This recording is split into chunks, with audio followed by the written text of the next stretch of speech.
সানাউল, এই নে ধর তোর এই মাসের বেতনটা। আরে সাহেব, এই মাসে এত তাড়াতাড়ি বেতন দিয়ে দিলে? এবার তুই খুব ভালো কাজ করেছিস। যাই হোক, এবার এই ভাঙা ফোনটা থেকে রেহাই পাবো। এই মাসের বেতন দিয়ে নতুন একটা ফোন নিয়ে নিব।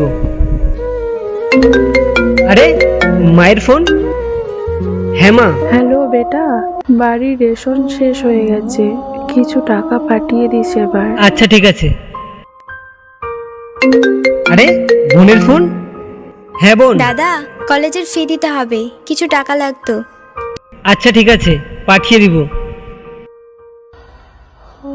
আরে সানাউল, তুই তো ফোন নেওয়ার ছিলিস, ফোন নিসনি?